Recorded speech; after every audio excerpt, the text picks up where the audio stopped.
தேட வேண்டும். இயேசுவை தேடுவதால் நமக்கு என்ன ஆசீர்வாதங்கள்? முதல் ஆசீர்வாதம், அந்த பரலோக பாக்கி நமக்கு கிடைக்கும். இயேசுவை தேடினா தான் அங்க போக முடியும். மனித வாழ்க்கையை நம்ம உணர்ந்து கொள்ள வேண்டும். அதான் செல்ஃப் ரியலைசேஷன். நான் யார், எதற்காக இந்த பூமியில வாழ்ந்துட்டு இருக்கிறேன், இந்த உலக வாழ்க்கைக்கு அப்புறம் இன்னொரு வாழ்க்கை என்ன நடக்க போகுது. அப்ப பரலோகத்தை அடைவதற்காக எனக்கு கொடுக்கப்பட்டுள்ள டைம் தான் இந்த பூமியில வாழக்கூடிய 70 வருஷமோ 80 வருஷமோ. இதுல நான் எப்படி என்னை தகுதிப்படுத்திக் கொள்கிறேனோ அதன்படி எனக்கு அந்த தீர்ப்பு வழங்கப்படும்.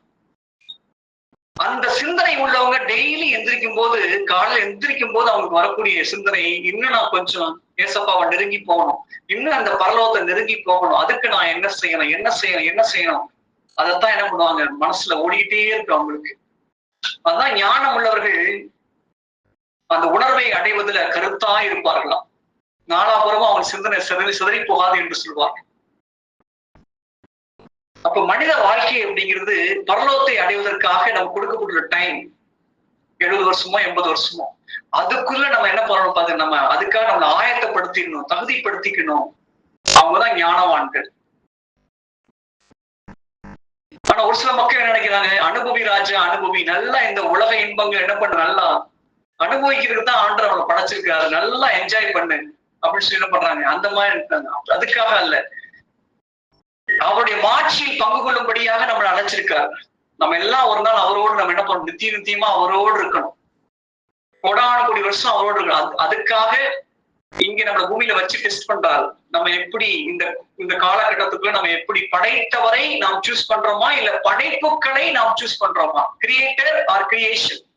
ஒவ்வொரு முறையும் நம்ம படைத்தவரை சூஸ் பண்ண அந்த பரிசு நம்ம வளர்ந்து கொண்டே இருப்போம். படைத்தவரை விட்டு படைப்புகளில் இன்பத்தை தேடினால் அதான் சிற்றின்பம் அப்படிங்கிறது. பரலோகம் அப்படிங்கிறது பேரின்பம், இந்த உலகம் அப்படிங்கிறது சிற்றின்பம். இந்த உலகம் பிசாசு தரதெல்லாம் சிற்றின்பம். இந்த சிறிய இன்பத்தை காட்டித்தான் நான் வலைக்குள்ள அவன் நிறைய பேரை என்ன பண்ணிட்டு இருக்கான், எடுத்துக்கிட்டு இருக்கான், கண்ணி வைத்துக் கொண்டிருக்கிறான். வேடனுடைய கண்ணி என்று சொல்வார்கள். எப்படி ஒரு எலியை பிடிக்கிறதுக்கு என்ன பண்ணுவாங்க பாத்தீங்கன்னா, வந்து தேங்காய்ச்சியில நல்லா காய வச்சு சுட வச்சு அதுல பொரியல வச்சிருவாங்க. அந்த எலி என்ன பண்ணும் பாத்தீங்கன்னா, வந்து அந்த தேங்காய்ச்சியோட ஸ்மெல்ல பார்த்தோடனே வந்து என்ன பண்ணிடுவாங்க, சாப்பிட வந்து உடனே வலையில சிக்கிக்கிறோம். அதே மாதிரிதான் விலங்குகளை எப்படி வேடர்கள் பிடிப்பாங்கன்னா, கண்ணி வச்சு பிடிப்பாங்க, வலைய வச்சு என்ன பண்ணுவாங்க, தந்திரமா பிடிப்பாங்க. ஒரு மீனை பிடிக்கணும்னா என்ன பண்ணுவாங்க, மீனுக்கு பிடிச்ச ஒரு ஃபுட்டை வச்சு அந்த தூண்டில வச்சு என்ன பண்ணுவாங்க, போடுவாங்க. உடனே அந்த வாசனையை கண்டு உடனே வரும், வந்தோடனே டக்குன்னு இழுத்துருவாங்க. இதே மாதிரிதான் சாத்தானுடைய தந்திரம் என்னன்னு பாத்தீங்கன்னா, நம்ம என்ன பண்றது பாத்தீங்கன்னா, வந்து தந்திரமாக அந்த கண்ணியில சிக்கி வைக்கிறதுக்கு என்ன பண்ணுவோம், முயற்சி எடுத்துக் கொண்டே இருப்பான். யூதாக்குள்ள சிங்கம் நம்மோடு இருந்தார் என்றால் அந்த கர்ஜிக்கும் சிங்கம் நம்மளை ஒன்றும் அணுகாது. அப்ப நம்ம இயேசுவை தேடினா தான் பரலோகம் கிடைக்கும். இதுதான் யோவான் 14:6 நாம் படிக்கிறோம். நானே வழியும் வாழ்வும் உண்மையுமாய் இருக்கிறேன், என்னையின்றி தந்தையிடம் யாரும் வர முடியாது. அவ பரலோகத்துக்கு போகக்கூடிய வழி யார் தான், ஏசப்பா தான் வழி. அவரை தேடினா தான் அங்க போக முடியும். யோவான் 3:36 நாம் படிக்கிறோம், இறை மகனை கொண்டிருப்போர் நிலை வாழ்வை கொண்டிருக்கிறார்கள், இறை மகன் மீது நம்பிக்கை கொள்ளாதோர் தண்டனை தீர்ப்புக்கு ஆளாவார்கள் என்று வசனம் சொல்கிறது. இப்ப இயேசுவை நம்பினா தான் அங்க பரலோகத்துக்குள்ள போக முடியும். இயேசுவை தேட வேண்டும். ஏன் தேட வேண்டும் என்றால், அவரை தேடினா தான் பரலோகம் போக முடியும். இரண்டாவது, ஏன் இயேசுவை தேட வேண்டும் என்றால், இயேசுவை தேடினால்தான் நாம் உண்மையான மகிழ்ச்சியை பெற்றுக்கொள்ள முடியும். அவருக்கு பேரே சமாதான பிரபு. இன்னைக்கு மனிதர்கள் நிம்மதியை தேடி எங்கெங்கயோ அலைஞ்சிட்டு இருக்கிறாங்க, இங்க கிடைக்குமா அங்க கிடைக்குமான்னு சொல்லி. நிறைய பேர் குளத்துல போய் மூங்கி எந்திரிச்சு பாவம்லாம் போயிடும், நிம்மதி கிடைக்கும்னு நினைக்கிறாங்க. கிடைக்காது. சமாதான பிரபுவாக இயேசுட்ட வந்தா மட்டும்தான் அந்த நிம்மதி கிடைக்கும். ஒரு சிலர் என்ன பண்றாங்க, மதுபானம், போதை வஸ்துக்கள், அதுல நிம்மதியை தேடுறாங்க, அதுல ஒரு நிம்மதி கிடைக்கும், அதை குடிச்சா நமக்கு ஒரு கவலம் மறக்கும், நிம்மதி கிடைக்கும், அப்படி என்ன பண்றாங்க, அதுல ஒரு நிம்மதியை தேடுறாங்க. ஒரு சில சினிமா சீரியல் பார்த்து நிம்மதியை தேடுறாங்க. ஆனா உண்மையான நிம்மதி மகிழ்ச்சி யார்கிட்ட கிடைக்கும், ஏசப்பாட்ட வந்தா மட்டும்தான் கிடைக்கும். அவருக்கு பேரே சமாதான பிரபு, பிரின்ஸ் ஆஃப் பீஸ், அமைதியின் அரசர். அவர்கிட்ட வராம எங்க போனாலும் அமைதி கிடைக்கவே கிடைக்காது. நானும் இந்துவா இருந்த சமயத்துல ஒரு நிம்மதி இல்லாம அலைஞ்சுக்கிட்டு இருந்தேன்.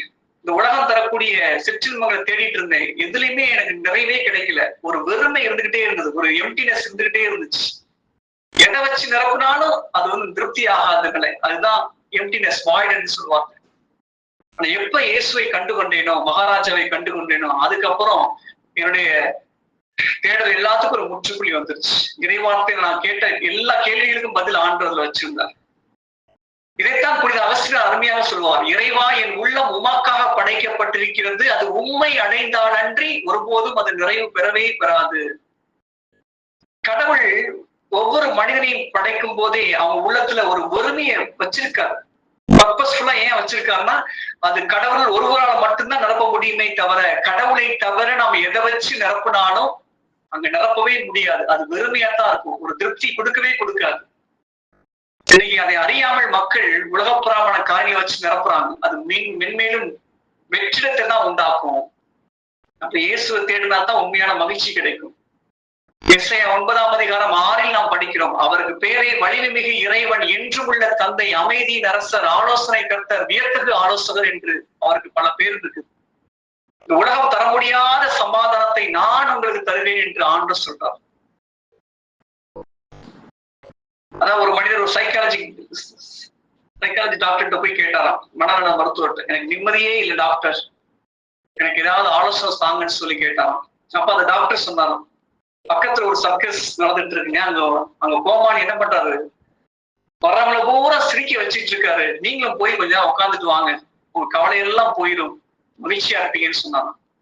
அப்ப அவர் சொன்னாரு, அந்த கோமாளியே நான் தான் டாக்டர், நான் மத்தவங்களை சிரிக்க வைக்கிறேன், ஆனா எனக்குள்ள அந்த மன மகிழ்ச்சி இல்ல, சந்தோஷம் இல்ல அப்படின்னு சொல்லி என்ன பண்ண சொன்னாங்க. அது மாதிரிதான் இன்னைக்கு நிறைய பேர் வெளியில சிரிச்சுட்டு இருக்கிறாங்க, ஆனா உள்ளத்துல பாத்தீங்கன்னா பல விதமான காயங்கள், வேதனைகள், போராட்டங்களோட என்ன பண்றாங்க, இருந்துகிட்டு இருக்கிறாங்க. அப்ப ஏசப்பாட்ட வந்தாதான் அந்த உள்மன காயங்கள் எல்லாம் ஆறும். ஏசப்பாட்ட வந்தாதான் அந்த உண்மையான மகிழ்ச்சி எல்லாமே கிடைக்கும். அப்ப இயேசுவை தேடினால்தான் நிம்மதி கிடைக்கும். மூன்றாவதாக ஏன் இயேசுவை தேட வேண்டும் என்றால், எல்லா ஆசீர்வாதமும் அவர்கிட்ட இருக்குது. அவர்கிட்ட இல்லாத ஆசீர்வாதம் என்று ஒன்றுமே இல்லை. அவர் ஆசீர்வாதத்தின் ஊற்று. அவர் கொலேசியர் 2:3 நாம் படிக்கிறோம், ஞானமும் அறிவுமாகிய செல்வங்கள் கிறிஸ்துவில் மறைந்துள்ளன. அவரை தேடுனா நமக்கு ஞானம் கிடைக்கும், அறிவாற்றல் கிடைக்கும், செல்வம் கிடைக்கும், பாதுகாப்பு கிடைக்கும், நோயிலிருந்து சுகம் கிடைக்கும், பாவசாப கட்டுக்கள் இருந்து விடுதலை கிடைக்கும். எல்லா விதமான ஆசீர்வாதங்கள், ஆவிக்குரிய ஆசீர்வாதங்கள், உலகப்புறமான ஆசீர்வாதங்கள் எல்லாமே ஆண்டு கொடுப்பார் அவரை தேடினா. அப்ப இயேசுவை தேடினா தான் பரலோகம், இயேசுவை தேடினா தான் உண்மையான மகிழ்ச்சி, இயேசுவை தேடினா தான் ஆசீர்வாதம். அப்ப முதலாவதாக பார்த்தோம் யாரை தேட வேண்டும், இரண்டாவதாக எதற்காக நாம் தேட வேண்டும். இன்னொன்னு பாத்தீங்கன்னா, தேவைக்காக மட்டும் நம்ம ஏசப்பாவை தேடக்கூடாது. அது ஆரம்பத்துல அப்படி இருந்திருக்கலாம். நானும் ஆரம்பத்துல ஒரு தேவைக்காக தான் ஏசப்பாட்ட வந்தேன். அப்பா கடன் பிரச்சனை மாட்டிக்கிட்டாரு, அதுல இருந்து விடுதலை பெற முடியல. 33 கோடி தேவர்கள்ல கூப்பிட்டா அதுக்கு எதுவுமே பதில் கிடைக்கல. உண்மையான மெய்யான வாழும் கடவுளாகிய இயேசுவை நோக்கி கூப்பிட்டேன், அவர் செவி கொடுத்தார். அப்பா பட்ட கடனை பூரா அடைச்சு பெரிய அற்புதத்தை செஞ்சார். அப்ப நான் ஆரம்பத்துல வரும்போது என்னோட தேவைக்காகத்தான் வந்தேன், ஒரு தேவைக்காக வந்தேன். ஆனா இப்பயும் நான் தேவைக்காக நான் தேடிட்டு இருந்தேன். ஒரு தேவைக்காக மட்டும் நான் இயேசுவை தேடுறேன் என்றால் என்னை போல சுயநலவாதி யாருமே இருக்க மாட்டாங்க.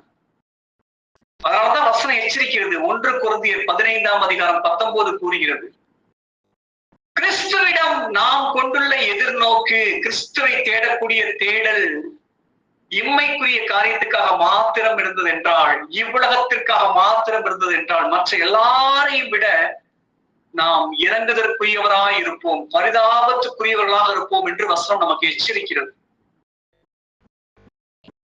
ஆரம்பத்துல ஒரு தேவைக்காக வந்திருக்கலாம், மேபி ஒரு கடன் பிரச்சனையிலிருந்து விடுதலைக்காக, நோயிலிருந்து விடுதலைக்காக, இல்ல குழந்தை பாக்கியம் கிடைக்கிறதுக்காக வந்திருக்கலாம், வீடு கட்டுவதற்காக, இல்ல கோர்ட்டு கேஸ் சரியானதுக்காக வந்திருக்கலாம், ஏதோ ஒரு பிரச்சனை நம்ம எல்லாரும் வந்திருக்கலாம்.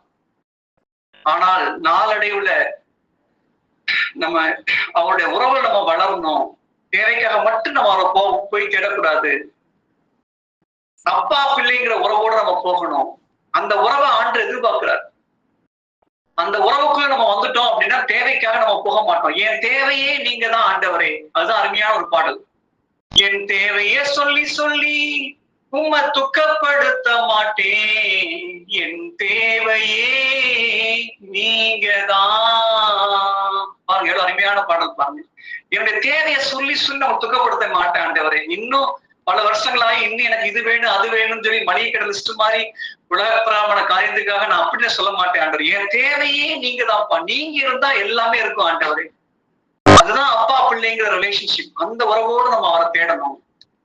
ஆரம்பத்துல நம்ம ஒரு தேவைக்காக ஆண்டவர் தேடிந்திருக்கலாம். ஆனா நாளடைவுல அவருடைய சீசனை நம்ம மாறணும் அப்படின்னா அவர் தான் எனக்கு வேணும், அவர் இருந்தா நமக்கு எல்லாமே இருக்கும். ஆண்டவரா ஆசீர்வாதமா? இன்னைக்கு மக்கள் ஒரு குறிப்பிட்ட ஆசீர்வாதத்துக்காக மட்டும் என்ன பண்றாங்க, ஆண்டவரை தேடுறாங்க. அதுல இருந்து என்ன பண்ணணும், ஆண்டவர் தான் எனக்கு வேணும்னு சொல்லி தேடணும். இதுதான் ஆண்டவர் மக்களை பார்த்து சொல்லுவார், நீங்கள் வயிறார உண்டதால் தான் என்னை தேடுகிறீர்கள் என்று சொல்லுவாங்க.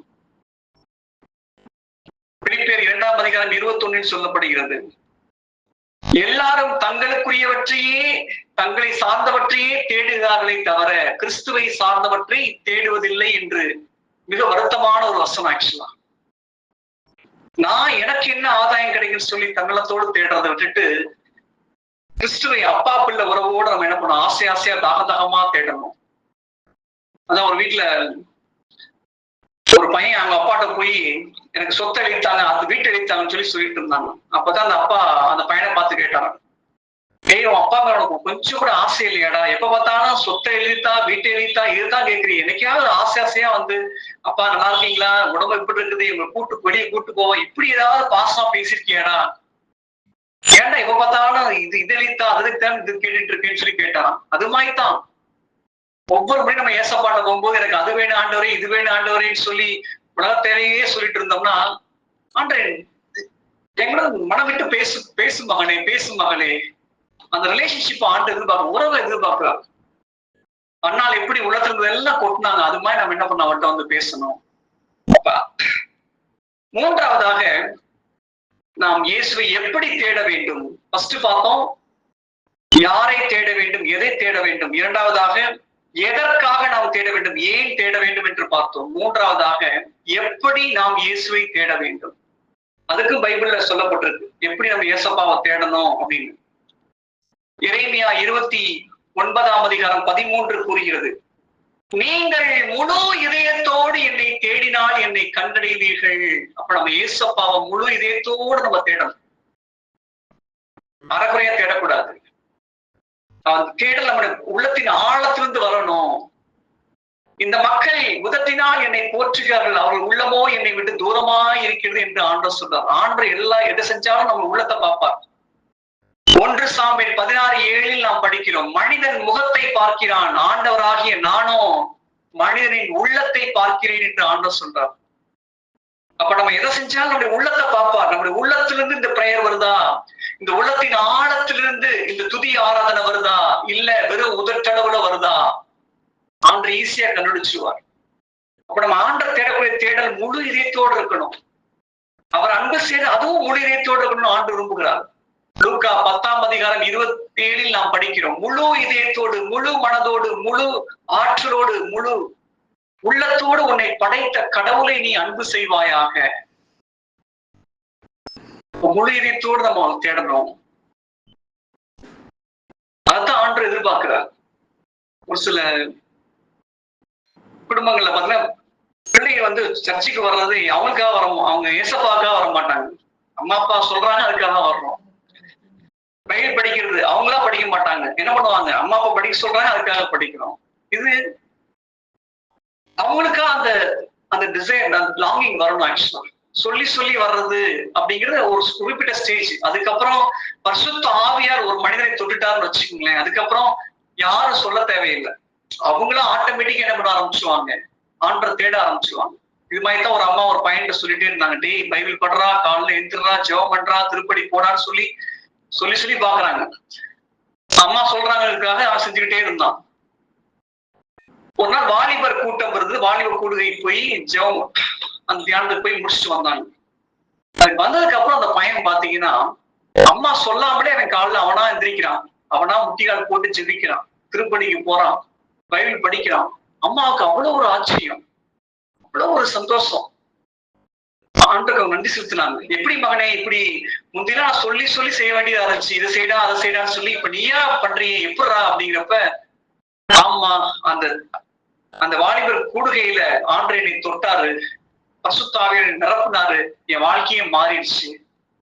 இதுக்கு முன்னாடி எனக்கு உலகம் பெருசா தெரிஞ்சது, என் ஃப்ரெண்ட்ஸ் பெருசா தெரிஞ்சாங்க, மொபைல் பெருசா தெரிஞ்சிச்சு, பைக்கு பெருசா தெரிஞ்சிச்சு. இப்ப எனக்கு இயேசுதான் எல்லாம். அவரை தேடுறதை விட, அவரோடு இருக்கிறத விட மகிழ்ச்சி வேற எதுலையுமே இல்லம்மா. அதனால நீங்க சொல்லாமலே நான் என்ன பண்றேன், இப்ப எல்லாம் அதிகாலை எந்திரிச்சு அவருடைய திருமுகத்தை நான் நாடுறேன்னு சொல்லி அந்த பையன் சொன்னான். பாத்தீங்களா, அதான் பரிசுத்த ஆவியால் தொடப்படக்கூடிய ஒரு அனுபவம். ஆவியானவர் ஒரு மனிதனை தொட்டு விட்டால் அந்த மனிதன் வேறு மனிதனாக மாற்றப்படுவான். அதுதான் அந்த 1 சாமுவேல் 10ஆம் அதிகாரம் 6 நாம் படிக்கிறோம். சாமுவேல் தீர்க்கதரிசி சவுல் அரசரை பார்த்து சொல்லுவாரு, பரிசுத்த ஆவியானவர் உன் மீது வல்லமையாக இறங்கி வருவார், நீ பரவச பேச்சு பேசுவாய், நீ வேறு மனிதனாய் மாற்றப்படுவாய். வேறு மனிதனாக மாற்றக்கூடிய ஒரு அனுபவம் இருக்கும். அப்ப ஆண்டரை தேடும் போது நம்ம முழு இதயத்தோட தேடணும். 2வது எப்படி தேடணும், ஆர்வத்தோடு தாகத்தோடு தேடணும். நீதிமொழிகள் 8ஆம் அதிகாரம் 17 நாம் படிக்கிறோம்,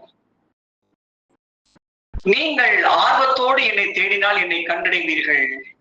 அப்ப ஆசை ஆசையா தாகம் தாகமா ஆண்டை நம்ம தேடணும். கலைமான் நீரோடை தாகமாய் தேடுவது போல நம் ஆத்மா அவருக்காக ஏங்கி இருக்கணும். ஏதோ பேருக்காக கடமைக்காக ஏனோதானோ என்று ஆண்டை தேடக்கூடாது. ஒருத்தர் டெய்லி பூசைக்கு போறான்னு வச்சுக்கங்களேன், அவன் பூசைக்கு போனா அவங்க வாழ்க்கையில் ஒரு மாற்றம் இருக்கணும், அவங்க சுவாபங்கள் ஒரு மாற்றம் இருக்கணும். டெய்லி நான் பூசைக்கு போறேன், டெய்லி நன்மை வாங்குறேன், டெய்லி நான் பைபிள் படிக்கிறேன், ஆனாலும் என்னுடைய சுவாபங்கள் அப்படியே இருக்குது. பழைய மனுஷனுக்குரிய சுவாபம் இன்னும் அந்த உலக சிந்தை தான் இருக்குது. அப்படின்னு அர்த்தம் பாத்தீங்கன்னா ஒரு கடமைக்கு பேருக்காக செய்யக்கூடிய காரியங்கள். அந்த ஆர்வத்தோடு தாகத்தோடு செஞ்சோம் அப்படின்னா நமக்குள்ள ஒரு மாற்றமே ஏற்படும். ஏன் ஆண்டவர் திருப்பணி ஏற்படுத்திருக்காரு, ஏன் இந்த இறை வார்த்தையை கொடுத்திருக்காரு, இது எல்லாத்துக்கும் முக்கியமான நோக்கம் நாம் அவரை போல மாறுவதற்காகத்தான். அவருடைய வருகையில நம்ம அவர் என்ன பண்ணணும், அவரை சந்திக்கணும், அந்த மணவாளுக்கு ஏற்ற மணவாட்டிகளாக நம்ம மாறணும். அதுக்காகத்தான் அந்த திருச்சபை ஆண்டு ஏற்படுத்தி கொடுத்திருக்கிறார்.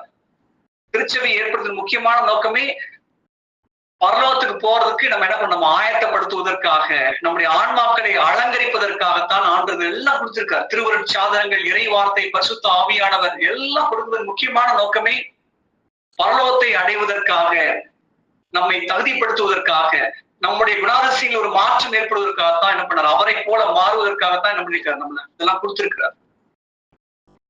அப்ப நம்ம முழு ஆர்வத்தோடு நம்ம அவரை தேடணும். திருப்பாடல் 61:1 தாவீது அவ்வளவு ஏக்கத்தோடு சொல்லுவார், ஆண்டவரே என்னுடைய உடல் உமக்காக ஏங்கி தவிக்கிறது, நீரின்றி தவிக்கக்கூடிய நிலம் போல என் உள்ளம் உமக்காக ஏங்கி தவிக்கிறது என்று சொல்வார். அப்படிப்பட்ட ஒரு ஏக்கம், ஒரு தவிப்பு, ஒரு தாகம்.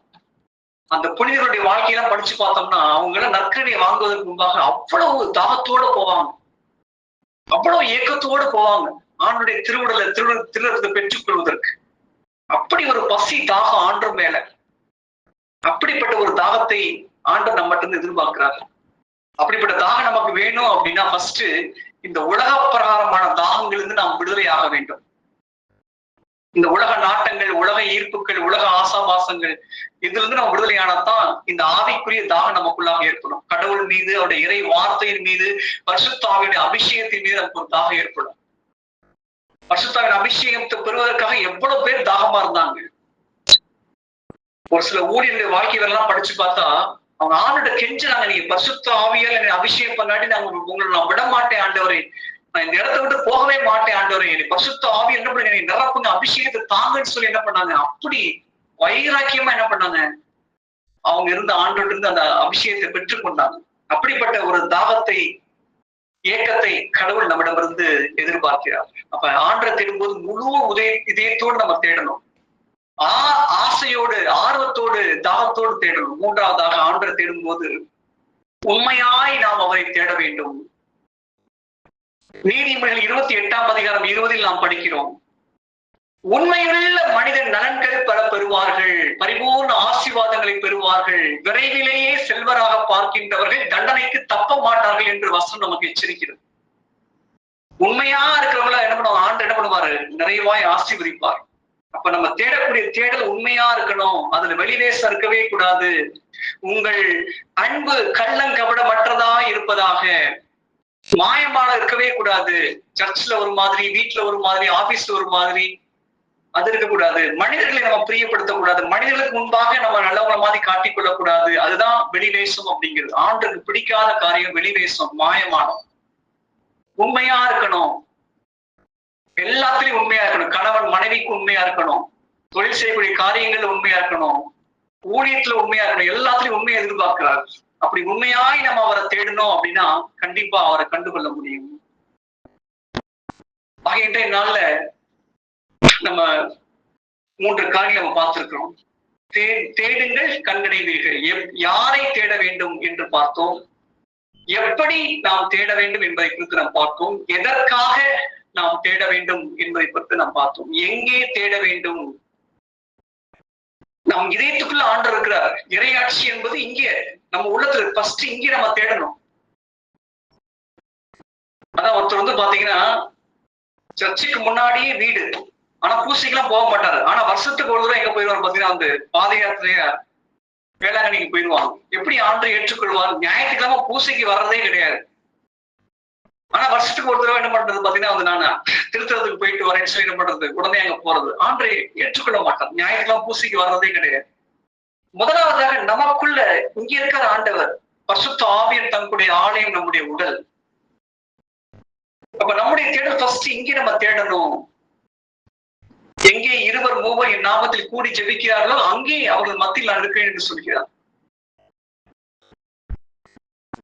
இங்கே நம்ம தேடாம அங்கே இங்கே என்ன பண்றது, தேடக்கூடாது. ஃபர்ஸ்ட் நமக்குள்ளாக இருக்கிறார். திருத்தலம் போற